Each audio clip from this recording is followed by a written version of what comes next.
Nós, como cristãos, somos tentados a todo momento e essa é a principal causa das nossas quedas. Caímos nas garras do pecado e nos deixamos levar pelos enganos do diabo justamente porque não somos fortes o suficiente para resistir sobre a tentação. A tentação é como uma semente que entra em nós por meio dos olhos e ouvidos, encontrando terra fértil em nossa mente, sendo regada e alimentada pelos nossos pensamentos e desejos carnais, dando origem ao pecado. Ser tentado não é pecado. Até Jesus foi tentado no deserto. O grande problema está em cair em tentação. Sabendo que a tentação, quando alimentada, gera pecado, o Senhor alertou a Caim sobre essa ameaça. Disse Deus em Gênesis 4:7. E se não fizeres bem, o pecado jaz à porta. Ele deseja dominá-lo, mas sobre ele deves dominar. Observe que Deus revela que devemos dominar o pecado, e isso significa resistir às tentações. Pois quando não resistimos, o pecado é consumado. A boa notícia é que somos capazes de resistir a absolutamente todas as tentações. Sobre isso, o apóstolo Paulo escreve em 1 Coríntios 10:13.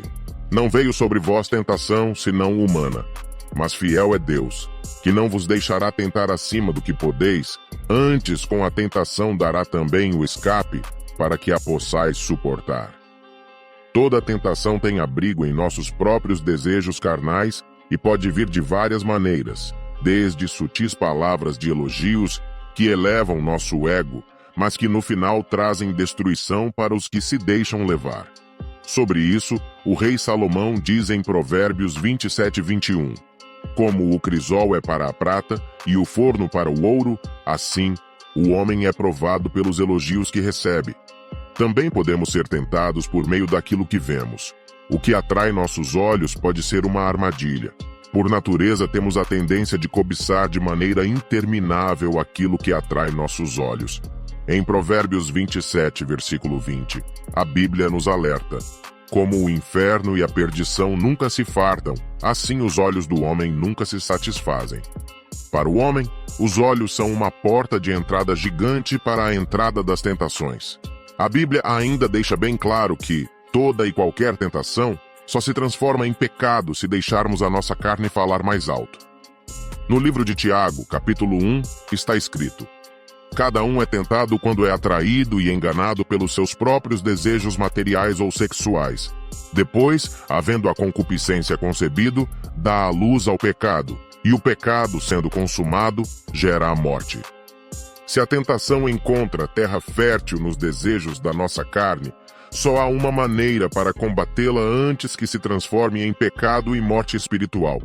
Essa maneira é fortalecendo o Espírito Santo em nós, pois é Ele quem luta contra a nossa natureza humana pecaminosa. Em Romanos 8:13, Deus nos mostra o caminho para vencer a guerra contra as tentações. Ele diz: se você viver segundo a carne, você morrerá. Mas, se através do Espírito Santo você matar as obras do corpo, viverá. Você sabe qual é a melhor maneira para vencer as tentações? É fugir delas. Se alguém mexe com você ao ponto de fazer você sentir vontade de pecar, saia de perto. Não tenha mais contato com essa pessoa. Evite estar no mesmo ambiente que ela. É assim que vencemos as tentações e evitamos o pecado em nossas vidas. Bom, por enquanto é isso. Se esse vídeo fez sentido para você, nos ajude deixando seu like e se inscrevendo no canal. Assim saberemos que você gostou e ficaremos mais estimulados a produzir esse tipo de conteúdo para atingir mais pessoas. Que Deus abençoe você. Tchau!